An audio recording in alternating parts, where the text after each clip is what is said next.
Hello दोस्तों। आज की वीडियो में हम बात करेंगे जो प्रश्नोत्तरी चल रही थी ना बीपीएससी से, जैसे 68 का मेंस है मई में, वैसे यूपी पीसीएस का भी मेंस होगा। ठीक है, अभी 14 मई को पीटी के बाद होगा मेंस। और इसमें हम जो ये श्रृंखला चला रहे हैं, इसमें बीपीएससी भी मेंस को ध्यान में रख के किया गया है, यूपी पीसीएस को भी ध्यान में रख के किया जा रहा है। ठीक है, और भी जो मेंस के एग्ज़ाम्स होते हैं उसमें आप इसको देख सकते हैं, जिसमें लिखा जाता है। ठीक है, तो इसमें आज का जो प्रश्न है उसमें पहला प्रश्न है कि मनरेगा न केवल ग्रामीण बुनियादी ढांचे और संपत्ति बनाने में प्रत्यक्ष योगदान देता है, बल्कि अप्रत्यक्ष रूप से ग्रामीण मांग तथा रोजगार को बढ़ाने में भी मदद करता है। इस योजना से जुड़ी उपलब्धियों और मुद्दों पर चर्चा करें। तो पहले बताना कि मनरेगा क्या है, कि उसके बाद ग्रामीण विकास में इसका योगदान, उपलब्धि क्या रही, मुद्दों पर चर्चा, फिर उसके बाद निष्कर्ष देना है। ठीक है, ध्यान रखना है। तो हमें बताना सबसे पहले, किसी भी ग्रामीण परिवार के वयस्क सदस्यों को सार्वजनिक कार्य से संबंधित अकुशल श्रम करने के इच्छुक वयस्कों को प्रत्येक वित्त वर्ष में 100 दिन रोजगार की गारंटी देने के उद्देश्य से विश्व के सबसे बड़े कार्य गारंटी कार्यक्रम मनरेगा की शुरुआत की गई थी। महत्व क्या है? काम का कानूनी अधिकार है। अधिकार जो है आधारित ढांचे के माध्यम से होगा। मांग संचालित योजना है, ये 15 दिन के भीतर काम मिलना चाहिए। विकेंद्रीकृत योजना है, पंचायती राज संस्था इसकी मुख्य संचालक होती है। महत्व है। उपलब्धि क्या है भाई? 22-23 के बजट में बात करें, 73,000 करोड़ का आवंटन किया गया था। ठीक है, 2014 की विश्व विकास रिपोर्ट के द्वारा ग्रामीण विकास का उत्कृष्ट उदाहरण है। महिलाओं को काम के साथ सामाजिक सुरक्षा दी गई है। 18 से 30 वर्ष आयु वर्ग को 100 दिन का काम मिला है। कोविड-19 से प्रभावित लोगों को इसमें रोजगार दिया गया। गरीबों के साथ सामाजिक रूप से कमज़ोर वर्गों के बीच गरीबी कम हुई है। ठीक है, ये सारी बातें हुई, ये सारी उपलब्धियां इसकी। मुद्दे भी हैं। मुद्दे क्या हैं? कि धन के वितरण में देरी हुई है भाई, धन के वितरण में देरी है और अपर्याप्तता है, मतलब 15 दिन से ज़्यादा का मामला है। ठीक है, दूसरी चीज़ है कम मजदूरी दर है। तीसरी चीज़, पंचायती राज संस्थाओं की अप्रभावी इसमें भूमिका रहती है। बड़ी संख्या में अधूरे कार्य, इसमें अभी भी बहुत सारे कार्य ऐसे जो अधूरे हैं, ठीक है, पूरे नहीं किए जा सके। जॉब कार्ड का निर्माण, इसमें फर्जीवाड़ा का भी कहीं ना कहीं योगदान है। ठीक है, ये सारे इसमें मुद्दे हैं। अब इनकी थोड़ी थोड़ी व्याख्या आप करके ना इसको अच्छा खासा प्रश्न लंबा चौड़ा बना सकते हैं। ठीक है, उसके बाद निष्कर्ष आप दे सकते हैं।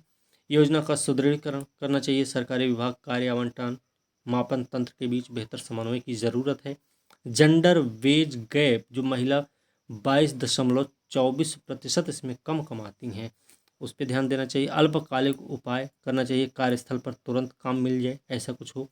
पर्याप्त संसाधन, शक्ति, जिम्मेदारी ग्राम पंचायत को दी जाए, मतलब कार्य को मंजूरी देने, मांग पर काम प्रदान करने और समय पर भुगतान करने की जिम्मेदारी किसको मिले?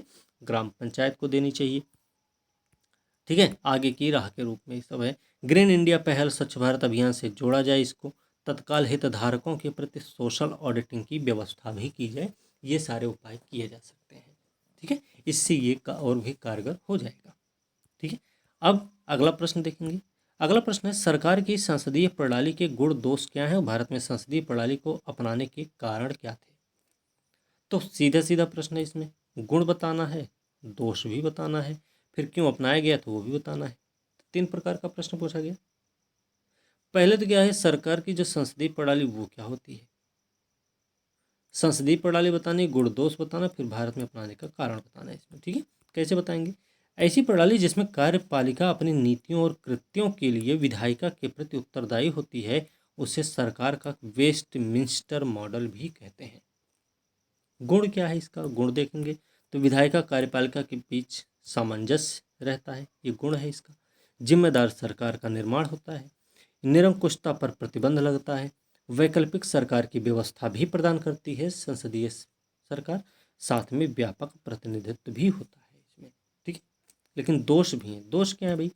अब देखिए, ये सारी चीज़ें तो आप ऐसे पॉइंट देकर फिर इसको मेंशन भी, इसमें व्याख्या इसकी कर सकते हैं, थोड़ी थोड़ी 2-2 लाइन की कर देंगे। जैसे विधायिका कार्यपालिका के बीच सामंजस्य होता है, तो आप बता सकते हैं संसदीय व्यवस्था का सर्वप्रमुख गुण यही होता है कि वो विधायिका और कार्यपालिका के बीच सामंजस्य स्थापित करने में महत्वपूर्ण भूमिका निभाता है। तो ये हो गया क्या, ये आपको व्याख्या हो जाएगी। तो 2 लाइन लिख दिए, 15 से 20 वर्ड इसी में हो, एक ही उसमें चला गया, हो जाएगा चेंज करके। ठीक है, तो दोष क्या है? दोष है इसमें अस्थिर सरकार होती, पहली बात सरकार अस्थिर होती है, कभी भी सरकार गिर सकती है। नीतियों की निरंतरता नहीं होती, क्योंकि सरकार ही जब बीच में गिर जाएगी तो जो सरकार की पिछली सरकार की जो योजनाएं रहेंगी वो जरूरी थोड़ी नहीं कि अगली सरकार उस पर अमल करे, वो दूसरी योजना ला देगी। तीसरी चीज, मंत्रिमंडल की इसमें तानाशाही होती है, ये भी ध्यान रखने की जरूरत है। कोई भी योजना होगी, कोई भी कुछ होगा, वो मंत्रिमंडल उसमें उसको पास करने में ना पूरा सहयोग करेगा। तीसरी चीज, शक्ति पृथक्करण के विरुद्ध है ये, बात समझ रहे हैं ना। प्रशासनिक दक्षता का अभाव होता है, कोई भी नेता विधायक जो होते हैं वो मंत्री बना दिए जाते हैं। कोई उनका जैसे कि शिक्षा का कोई स्तर नहीं है, एक शिक्षा का स्तर होना चाहिए, ठीक है, एक शिक्षा का स्तर तय कर देना चाहिए कि इतने पास होने चाहिए, है ना, इस तरीके का कुछ। भारत में अपनाने का कारण क्या रहा, तो कारण ये रहा कि प्रणाली से लोग परिचित थे। पहली चीज है, प्रणाली से परिचित थे। अधिक उत्तरदायित्व को वरीयता दी गई थी। विधायी और कार्यकारी संघर्षों से बचने की आवश्यकता पर बल दिया गया, इसलिए इसको अपनाया गया भारत में। भारतीय समाज की प्रकृति भी कुछ ऐसी थी, इसलिए इसको भारत में अपनाया गया है। स्वर्ण सिंह समिति के अनुसार यह अच्छी व्यवस्था, स्वर्ण सिंह समिति जो थी उसने उस समिति के अनुसार ये बताया गया कि यह व्यवस्था अच्छी है, ठीक है। अब चलिए आगे देखेंगे। भारत में राजकोषीय संघवाद को बनाए रखने में वित्त आयोग की भूमिका का आकलन करें। क्या आप सहमत हैं कि इसे स्थायी दर्जा दिया जाना चाहिए? तो क्या करेंगे, सबसे पहले हम बात करेंगे वित्त आयोग की, तो वित्त आयोग का परिचय दे देते हैं। इसमें क्या करेंगे भाई,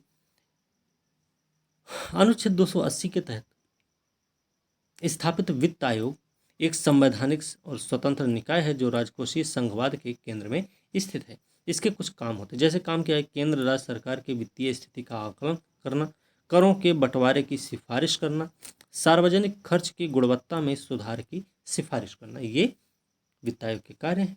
राजकोषीय संघवाद में भूमिका कैसे हो सकती है भाई, देखो, करों की शुद्ध आय का संघ व राज्य में वितरण करना, सिद्धांतों का निर्धारण तथा राज्यों के अनुदान की सिफारिश करना, राज्य वित्त आयोग द्वारा राज्य में पंचायतों और नगर पालिकाओं के संसाधनों के पूरक के लिए राज्य की संचित निधि को बढ़ाने के लिए आवश्यक उपाय करना, ये सारी चीजें हैं। अब यहाँ पे हम चलेंगे अगले वाले भाग पे, प्रश्न के।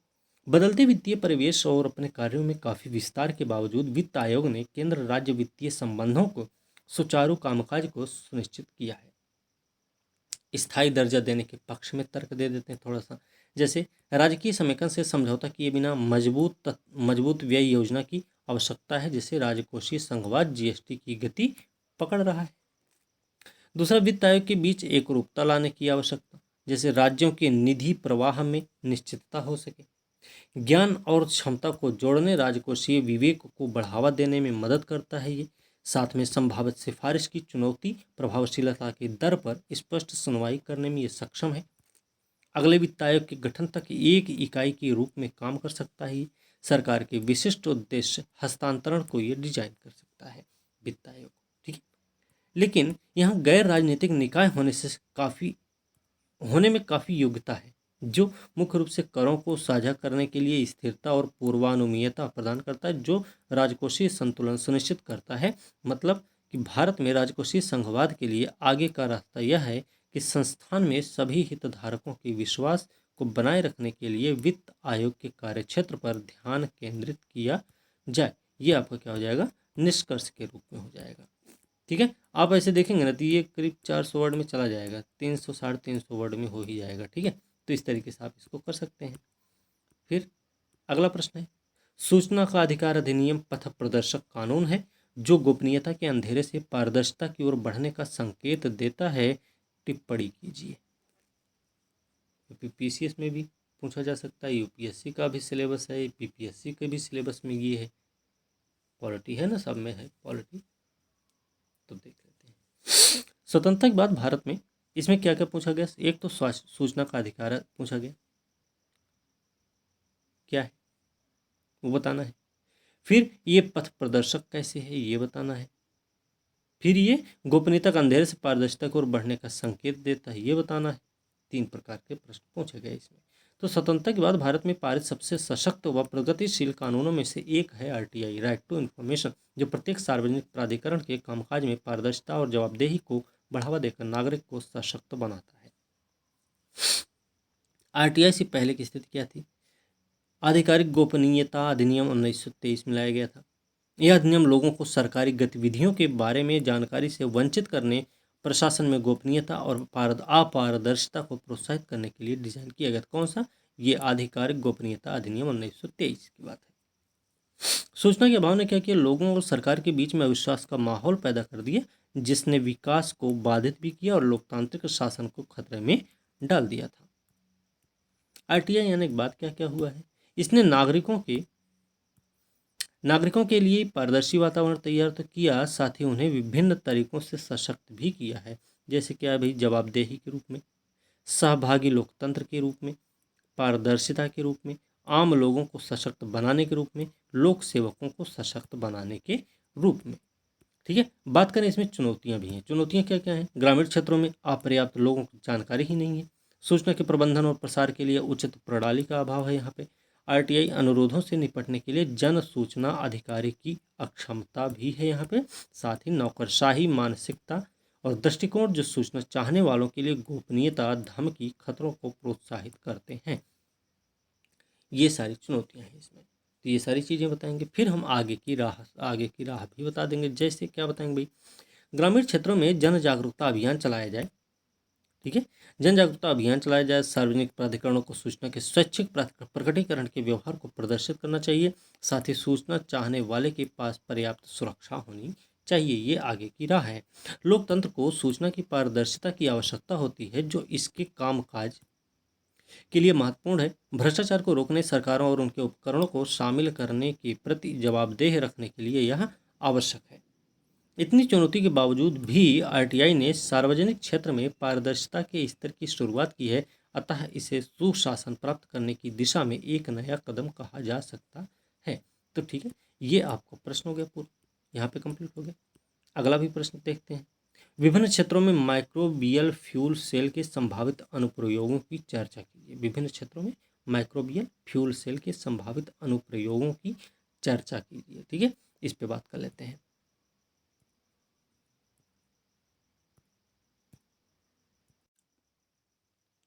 तो विभिन्न क्षेत्रों में माइक्रोबियल फ्यूल सेल के संभावित अनुप्रयोगों की चर्चा करनी है। ठीक है, इसमें क्या करना भाई? देखो, माइक्रोबियल फ्यूल सेल क्या है, संभावित अनुप्रयोग क्या है, वो बताने विभिन्न क्षेत्रों में। तो एक ऐसी जैव रासायनिक वैद्युत प्रणाली होती है जो कि सूक्ष्म जीवों की प्रक्रिया द्वारा रासायनिक ऊर्जा को विद्युत ऊर्जा में परिवर्तित किया जाता है, जिसमें जीवों का प्रयोग उत्प्रेरक के रूप में किया जाता है, जो कि कार्बनिक और अकार्बनिक पदार्थों का ऑक्सीकरण करते हैं। ठीक है, इसका अनुप्रयोग क्या है?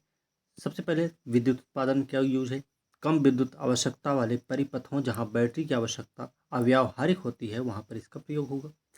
अपशिष्ट जलधाराओं की निगरानी कर सकते हैं। प्रायोगिक स्तर पर बायोसेंसर, सीवेज ट्रीटमेंट प्लांट से ऊर्जा उत्पादन हेतु इसका प्रयोग किया जा सकता है। फिर अपशिष्ट जल उपचार के लिए भी हो सकता है, जैसे स्वच्छ ऊर्जा ईंधन जैसे हाइड्रोजन के उत्पादन हेतु। पर्यावरणीय तनाव को कम करने में भी इसके यूज किया जाएगा, जैसे ग्रीन हाउस गैसों के उत्सर्जन से जुड़े पर्यावरणीय तनाव को कम करेगा और ऊर्जा संकट को भी कम करेगा। ठीक है, कचरे से ऊर्जा उत्पादन कर सकता है। बिना किसी बाहरी ऊर्जा इनपुट के कचरे से ऊर्जा उत्पन्न कर सकता है, जो कि दुर्गम क्षेत्रों में ऊर्जा उत्पादन हेतु महत्वपूर्ण साबित हो सकता है। ठीक है, इस प्रकार से देखा जाए तो माइक्रोबियल फ्यूल सेल तकनीक भविष्य में सतत विकास लक्ष्यों की प्राप्ति में अत्यधिक सहायक सिद्ध हो सकता है, जिसके लिए पर्याप्त वित्तीय और अनुसंधान किए जाने की आवश्यकता है। तो अब एक चीज यहाँ देख लीजिए कि माइक्रोबियल फ्यूल सेल तकनीकी भविष्य में सतत विकास लक्ष्यों की प्राप्ति में अत्यधिक सहायक सिद्ध हो सकता है। स्पष्ट कीजिए, ये भी एक प्रश्न हो सकता है। आप यहाँ से तैयार कर सकते हैं, तो इस तरीके का प्रश्न आपको ये तैयार हो जाएगा। ठीक है, आगे देखेंगे। अगला है, ई नागरिक घोषणा पत्र किस प्रकार प्रगति प्लेटफॉर्म के लिए एक प्रभावी शिकायत निवारण तंत्र के रूप में विकसित करने में सहायता कर सकता है। ठीक है, इसमें बात करेंगे तो ई नागरिक घोषणा पत्र के बारे में। एक ऐसा दस्तावेज है जो किसी संगठन के द्वारा उपलब्ध कराई जा रही सेवाओं, उनके गैर भेदभाव पूर्ण वितरण, पहुंच, शिकायत निवारण तंत्र, उत्तरदायित्व तथा पारदर्शिता के संबंध में नागरिक केंद्रित प्रतिबद्धता का प्रतिनिधित्व करता है, जो कि ई गवर्नेंस का एक महत्वपूर्ण पहलू है। क्या है नाम? ई नागरिक घोषणा पत्र। ठीक है, इसके 6 मूल सिद्धांत हैं। कौन कौन से हैं? तो गुणवत्ता सुधार है, एक चुनने का अधिकार जहां तक संभव हो, मानक, कीमत, जवाबदेही व्यक्ति और संगठन के दोनों के प्रति होगी। पारदर्शिता, ये 6 इसके मूल सिद्धांत हैं। प्रमुख घटकों की बात करें तो इसमें विजन और मिशन स्टेटमेंट, ठीक है, संगठन द्वारा हस्तांतरित व्यापार का विवरण, ग्राहकों का विवरण, प्रत्येक ग्राहक समूह को प्रदान की जाने वाली सेवाओं का विवरण, साथ में ग्राहकों की अपेक्षाएं, ये सारी चीजें इसके घटक हैं।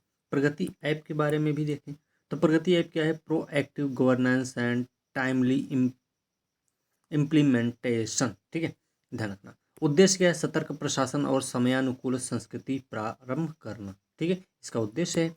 प्रभावित शिकायत निवारण तंत्र के रूप में कैसे काम करेगा?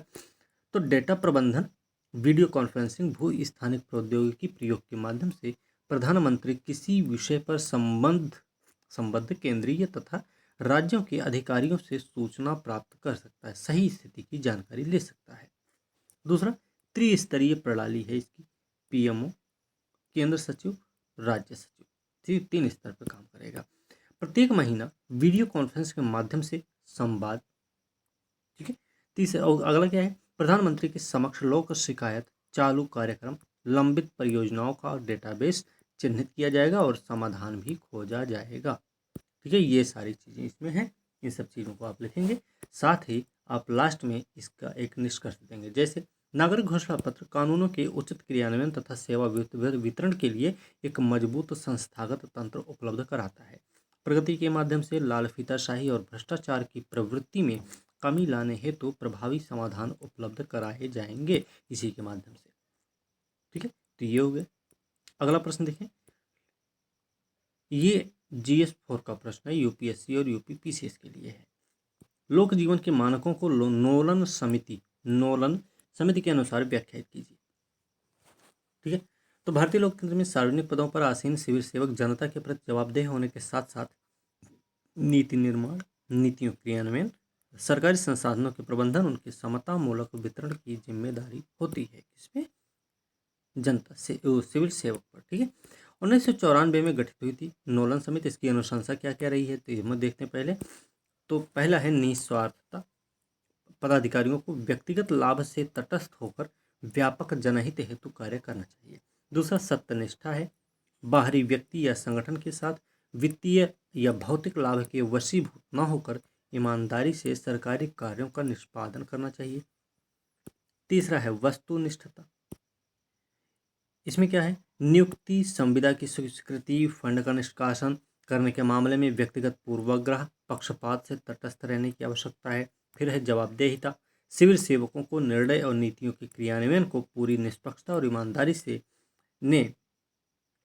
करना चाहिए। अंततः जनता के प्रति जवाबदेह होना चाहिए, ठीक है। फिर पारदर्शिता भी होनी चाहिए, पदाधिकारियों को पारदर्शी तरीके से कार्य करना चाहिए। जहाँ तक संभव हो जनता के लिए सरकारी निर्णय संबंधी सूचना की प्राप्ति सुनिश्चित करनी चाहिए।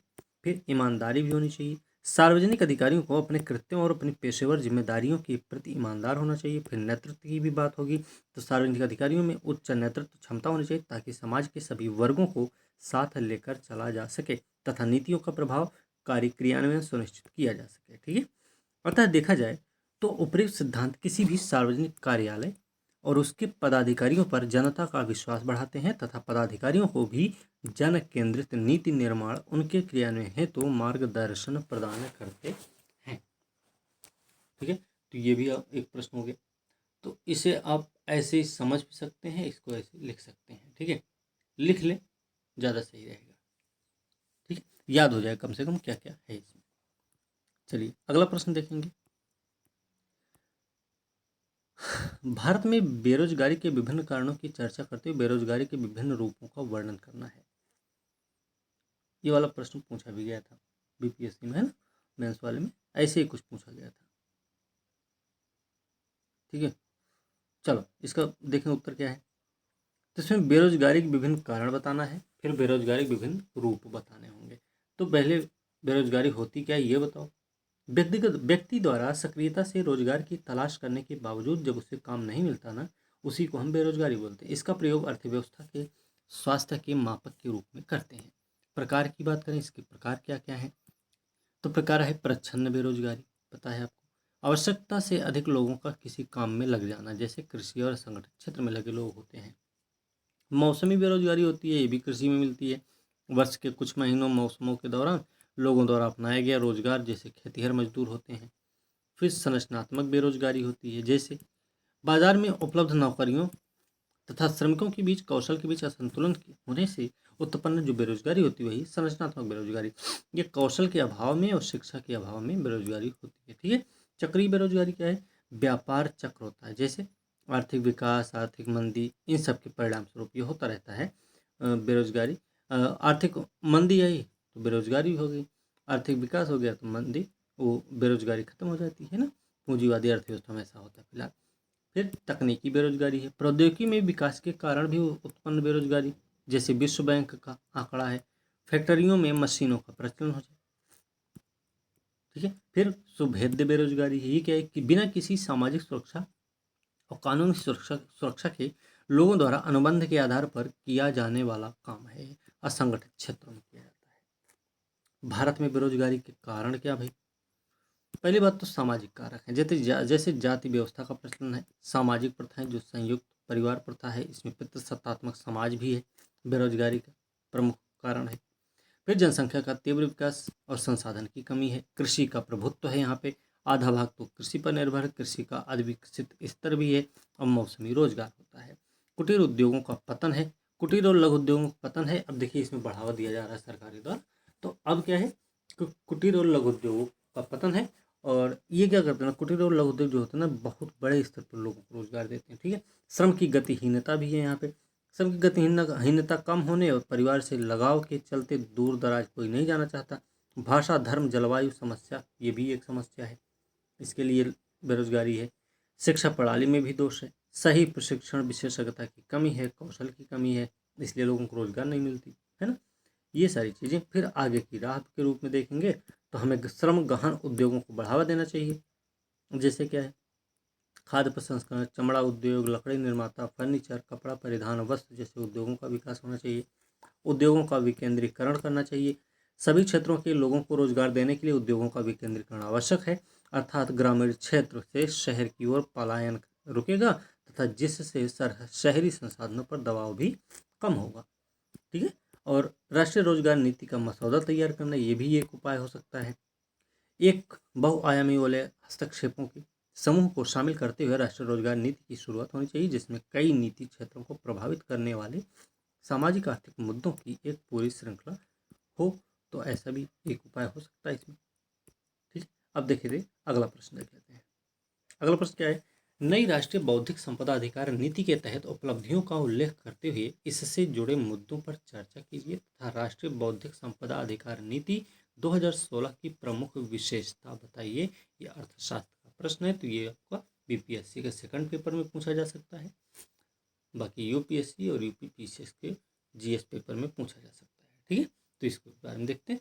तो मनुष्य के मस्तिष्क द्वारा उत्पादित या सृजित कृतियाँ, आविष्कार, साहित्य, कलात्मक कार्य, चित्र, डिजाइन, प्रतीक इत्यादि बौद्धिक संपदा हैं, जिनका व्यावसायिक उपयोग किया जाता है, जिसके तहत किसी व्यक्ति, समुदाय, क्षेत्र, संगठन को कानूनी रूप से एक निश्चित अवधि के लिए व्यावसायिक विशेषाधिकार प्रदान किया जाता है, जो कि patent, trademark, copyright, GI tag, औद्योगिक डिजाइन के रूप में होते हैं।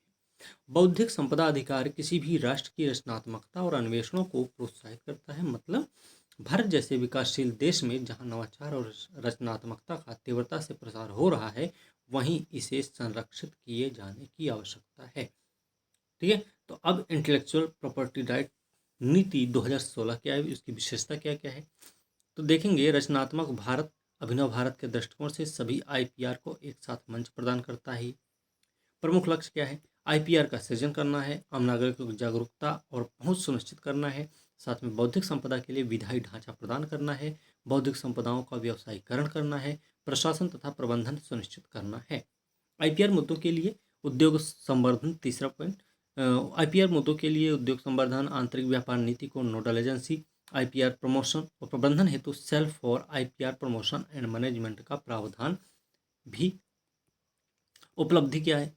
वैश्विक नवाचार सूचकांक में भारत की स्थिति में सुधार आया है, संस्थागत तंत्र में मजबूती आई है, पेटेंट ट्रेडमार्क की फाइलिंग में वृद्धि हुई है, वीआईपीओ के साथ मिलकर विभिन्न राज्यों ने कई संस्थानों में टीआईएससीएस स्थापित किए हैं।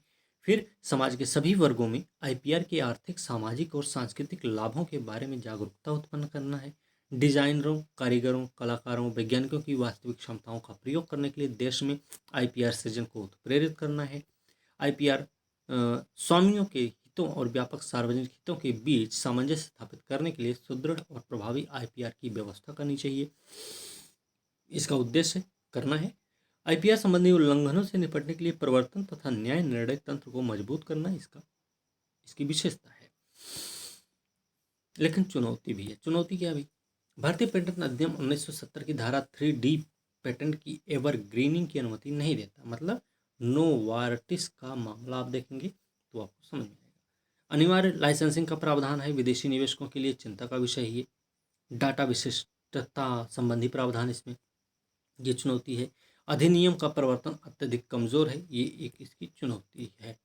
ठीक है, अब देखेंगे यहाँ पे तो उपयुक्त समस्याओं के प्रभावी समाधान को खोजकर तथा बौद्धिक संपदा अधिकारों का प्रभावी प्रवर्तन सुनिश्चित कर रचनात्मक भारत, अभिनव भारत के लक्ष्य की प्राप्ति कर सकते हैं तथा भारत में नवाचार की संस्कृति को बढ़ावा दे सकते हैं। ठीक है, यहाँ हो गया। अब हम बात करेंगे अगला प्रश्न। अगला प्रश्न है, उभरती प्रौद्योगिकियां फसल विविधता के लिए एक अवसर है। फसल विविधता के समक्ष उत्पन्न चुनौतियों का विश्लेषण कीजिए। ठीक है, तो फसल विविधीकरण का अर्थ होता है विशेष कृषि क्षेत्र पर कृषि उत्पादन के विभिन्न आयामों को नई फसलों या फसल प्रणालियों से कृषि उत्पादन को जोड़ना। पशु कृषि, पशुपालन, वानिकी, मत्स्य पालन फसल विविधीकरण को बेहतर अवसर प्रदान करते हैं। भारतीय कृषि वर्षा पर निर्भर है, जो कि भूमि तथा जल संसाधनों पर नकारात्मक प्रभाव डालती है। ठीक है, बीज और पौधों की अपर्याप्त आपूर्ति, कृषि का आधुनिकीकरण, मशीनीकरण के पक्ष में भूमि का खंडन आदि समस्याएं कृषि उत्पादकता तथा विविधीकरण के समक्ष नकारात्मक प्रभाव उत्पन्न करती हैं। ठीक है, फसल कटाई के पश्चात क्या होता है? अपर्याप्त प्रौद्योगिकियां, ग्रामीण सड़क, बिजली, परिवहन, संचार आदि कृषि विविधीकरण के समक्ष समस्याएं उत्पन्न करती हैं। खराब होने वाली बागवानी उत्पादों का प्रबंधन करने के लिए अपर्याप्त सुविधाएं हैं लोगों के पास। कमजोर कृषि आधारित उद्योग हैं। किसानों में बड़े पैमाने पर निरक्षरता के साथ अपर्याप्त प्रशिक्षित मानव संसाधन है। अधिकांश फसलों और पौधों को प्रभावित करने वाले रोगों, कीटों की अधिकता, बागवानी फसलों के लिए अपर्याप्त डेटाबेस के साथ कई वर्षों से कृषि के क्षेत्र में निवेश में कमी आदि समस्याएं कृषि विविधीकरण के सामने चुनौतियां उत्पन्न करती हैं। अब इसमें विज्ञान प्रौद्योगिकी का उपयोग कैसे कर सकते हैं? तो पहली बात तो फसल किस्म उत्पादन की गुणवत्ता में वृद्धि हो सकती है। प्रौद्योगिकी द्वारा उत्तक संवर्धन, भ्रूण संवर्धन जैसी पौध प्रवर्धन विधियां अपनाई जा सकती हैं। पशु जैव प्रौद्योगिकी द्वारा मवेशियों की उत्पादकता, रोगों का उपचार, भ्रूण परिवर्धन, हस्तांतरण द्वारा पशुओं की नई नस्लें पैदा करने में सफलता प्राप्त हुई है। फसलों की समय सीमा को कम करके किसी एक ही भूखंड पर बार बार खाद्यान्न फसलों का उत्पादन कर तथा पशु की उत्पादकता में वृद्धि कर फसल विविधता को प्राप्त किया जा सकता है। ये भी हो गया स्वदेशी। फिर समुद्री जैव प्रौद्योगिकी के अंदर विभिन्न समुद्री जीवों की खोज, समुद्री खाद्य प्रसंस्करण संभव हुआ है। जिन अभियांत्रिकी और पौधों की नवीन विकसित प्रजनन प्रौद्योगिकी द्वारा इस गुण को समाविष्ट किया जा सकता है, जिन पर कवकनाशी व कीटनाशक रसायनों के अवशेषों का प्रभाव न पड़े, जैसे बीटी कपास, बीटी बैंगन, जीएम सरसों, गोल्डन राइस, इस सब की बात हो रही है। जैव उर्वरक के रूप में rhizobium, azotobacter, blue green algae, नीलहर शैवाल का उपयोग करना चाहिए। नैनो प्रौद्योगिकी के माध्यम से मिट्टी की स्थिति और खाद्य पदार्थों की पैकिंग से पहले उनमें विभिन्न रोगाणुओं, रासायनिक तत्वों की मौजूदगी का पता लगाया जा सकता है। कृषि रोबोट की सहायता से फसल की कटाई की जाए तो थोड़ा अच्छा रहेगा। निश्चित तौर पर कह सकते हैं कि विज्ञान प्रौद्योगिकी की मदद से कृषि विविधीकरण को प्राप्त करने में सफलता प्राप्त हुई है। तो आप ऐसे लिख के निष्कर्ष देकर अपना उत्तर समाप्त कर सकते हैं। ठीक है, चलिए अब आगे बात करेंगे। देखते हैं। ठीक है, अगला जो प्रश्न है, ये संथाल विद्रोह के कारण क्या थे, इसकी गति परिणाम बताने थे। औपनिवेशिक सरकार के विरुद्ध प्रथम सशक्त जनजातीय विद्रोह के रूप में संथाल विद्रोह के कारण परिणाम की चर्चा करनी है। इसमें एक दामने को क्षेत्र में विस्तृत संथाल विद्रोह एक सशक्त विद्रोह था। इसके कारण और परिणाम की चर्चा करें। ये हैं प्रश्न, इसको देख लेते हैं। तो इसमें 3 प्रकार के प्रश्न हैं। ठीक है, इन तीनों प्रकार के प्रश्नों का उत्तर जो कुछ इस तरीके से रहेगा। औपनिवेशिक सरकार के विरुद्ध प्रथम सशक्त विद्रोह था संथाल विद्रोह, जिसका प्रमुख केंद्र था संथाल परगना, जो कि पूर्वी बिहार राज्य के भागलपुर से लेकर राजमहल तक का विस्तृत क्षेत्र था, जिसे दामने कोह भी कहा जाता था। कारण क्या रहा? भू राजस्व की नई प्रणाली, सरदारों को जमींदार का दर्जा दिया गया। स्वार्थ पूर्ति के लिए ब्रिटिश सरकार द्वारा जनजातीय क्षेत्रों में जमींदारी प्रथा का जन्म दिया गया और सरदारों को जमींदार बना दिया गया। ठीक है। दूसरा क्या है? लगान और कर में वृद्धि हुई थी। पहले की अपेक्षा अब प्रत्येक व्यक्ति को अलग से कर देना होता था। प्रत्येक वस्तु पर नया कर लगाया गया, जो कि लगभग 3 गुना अधिक था। यह दर संथाल कृषकों की स्थिति और क्षमता से अधिक थी। फिर बाहरी लोगों का संथाल क्षेत्र में प्रवेश था, ये भी एक कारण है। बाहरी लोगों के प्रवेश ने क्या किया? जिनके पास आर्थिक संपन्नता थी, बहुत कम समय में ही उन्होंने अच्छा प्रभाव स्थापित कर लिया और संथालों का शोषण इससे बढ़ गया था। प्रशासन की उदासीनता भी थी। साहूकारों महाजनों द्वारा दिए गए भारी ब्याज पर धन ने संथालों की जमीन को छीन लिया, जिसके प्रति प्रशासन की उदासीनता को देखते हुए संथालों के मन में सत्ता के प्रति विरोध की भावना बढ़ने लगी। तात्कालिक कारण भी है। साहूकार द्वारा दरोगा की सहायता से घर में मामूली चोरी की वजह से संथालों को गिरफ्तार करवा दिया गया, जिसके आवेश में आकर संथालों ने क्या किया? दरोगा की हत्या कर दी, जिसके समर्थन में संथाल सभी इकट्ठा भी हो गए थे। विद्रोह की गति है तो गति कैसी? 30 जून 1855 को भगनीडीह में लगभग 400 गांव के 6,000 से अधिक संथाल इकट्ठा होकर इस विद्रोह को समर्थन दिए, और जिसका मुख्य उद्देश्य था बाहरी लोगों को भगाना, विदेशियों का राज हमेशा के लिए समाप्त करना, न्याय और धर्म का राज्य स्थापित करना। ठीक है। सिद्धू कान्हू चांद भैरव के नेतृत्व में लगभग 6,000 संथालों ने महाजनों और साहूकारों पर हमला करना शुरू कर दिया। साथ ही मकानों और कचहरी में रखे गए गुलामी के प्रति के दस्तावेजों को जला दिया गया। पुलिस स्टेशन, रेलवे स्टेशन, मैदानी भागों में खड़ी फसलों को आग के हवाले कर दिया गया। अब विद्रोह की गति और तीव्रता को देखते हुए ब्रिटिश सरकार ने मेजर जनरल के नेतृत्व में सेना की 10 टुकड़ी भेजी। संथालों ने शुरुआत में अंग्रेजी सेना को मात दिया, लेकिन कैप्टन अलेक्जेंडर और लेफ्टिनेंट थॉमसन के नेतृत्व वाली सेना के आने से विद्रोह को दबा दिया। ठीक है। अंततः सिद्धू को पकड़कर मार दिया गया था। परिणाम क्या निकला? परिणाम निकला संथाल परगना जिला का गठन हुआ। नॉन रेगुलेशन जिला की घोषणा की गई। 37वें अधिनियम द्वारा संथाल परगना क्षेत्र को नॉन रेगुलेशन जिला घोषित किया गया। विद्रोह समाप्ति के बाद संथाल बहुल क्षेत्रों की विशेष पद्धति के अधीन भागलपुर वीरभूम से काटकर संथाल परगना जिला बनाया गया। संथाल परगना टेनेंसी एक्ट भी लाया गया परिणाम के रूप में। संथालों को अपने जमीन पर मालिकाना हक की रक्षा के लिए टेनेंसी एक्ट भी लाया गया। मांझी व्यवस्था फिर से बहाल हुई। सामाजिक व्यवस्था बनाए रखने के लिए मांझी व्यवस्था को फिर से बहाल किया गया। साथ ही ग्राम प्रधान को मान्यता दी गई तथा ग्रामीण अधिकारियों को पुलिस का अधिकार दिया गया। ठीक है, ये परिणाम हो गया। जनधन की हानि हुई, ये भी परिणाम था। तो पहले चरण में साहूकार पुलिस अफसर तो मारे गए, लगभग 15,000 संथाल भी मारे गए। संथाल गांव को लूटा गया, आग भी लगा दी गई। उद्देश्य में संथाल पूर्ण सफल तो नहीं हुए, लेकिन सरकार के दमन के विरुद्ध अन्याय के विरुद्ध हथियार उठाने के लिए आने वाली पीढ़ियों को उन्होंने प्रेरित भी किया है। ये आपको क्या है? संदेश है। ठीक है, ध्यान रखना। तो इस प्रकार से ये प्रश्न कंप्लीट। बिरसा आंदोलन पर प्रश्न है। बिरसा आंदोलन का आधारभूत उद्देश्य था आंतरिक शुद्धिकरण और विदेशी शासन की समाप्ति की इच्छा। ये फिलहाल पीवाईक्यू का प्रश्न है तीनों। ठीक है, तो यहाँ पे देख लेंगे, जैसे 53 से 55 में आया था ये प्रश्न। बिरसा आंदोलन की विशेषताओं की समीक्षा करना 66 में आया हुआ था। 1895 से 1900 के बीच हुए जनजातीय विद्रोह में सबसे संगठित और विस्तृत बिरसा आंदोलन के प्रमुख कारण परिणाम का वर्णन करना है। तो 3 प्रश्न इसमें, इसका उत्तर यही है। तो इसमें क्या है? मुंडा जनजातियों के परंपरागत अधिकारों में ब्रिटिश सरकार द्वारा किए गए न्यायपूर्ण और शोषणपूर्ण हस्तक्षेप के परिणाम स्वरूप बिरसा आंदोलन की शुरुआत हुई, जो कि सर्वाधिक संगठित और व्यापक प्रभाव वाला था। कारण था खुटकटी व्यवस्था की समाप्ति हुई, इसलिए हुआ। तो मुंडाओं के सामूहिक खेती व्यवस्था के स्थान पर ब्रिटिश सरकार द्वारा निजी भू स्वामित्व पर आधारित शोषणपूर्ण भूमि व्यवस्था की शुरुआत की गई। सामाजिक संस्कृति जीवन में हस्तक्षेप बढ़ा, तो ब्रिटिश सरकार तथा जमींदारों, ईसाई मिशनरियों द्वारा किए गए हस्तक्षेप से औपनिवेशिक शोषण की प्रवृत्ति बढ़ गई थी। आंतरिक बुराई और विदेशी शासन की समाप्ति भी रही है। तो इसका कारण, तो इस आंदोलन मतलब मुंडा समाज में, इस आंदोलन ने मुंडा समाज में व्याप्त आंतरिक बुराइयों को दूर करने के साथ ही विदेशी शासन से मुक्ति की कामना की गई थी। इसी आंदोलन में फिर सामाजिक धार्मिक सुधार चलाया गया।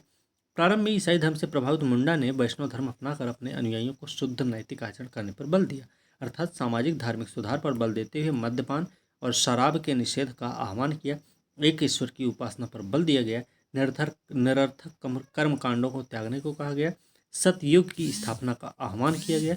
बिरसा मुंडा के नेतृत्व में शीघ्र ही यह सामाजिक धार्मिक आंदोलन औपनिवेशिक शोषण के विरुद्ध राजनीतिक संघर्ष में बदल गया। ठीक है।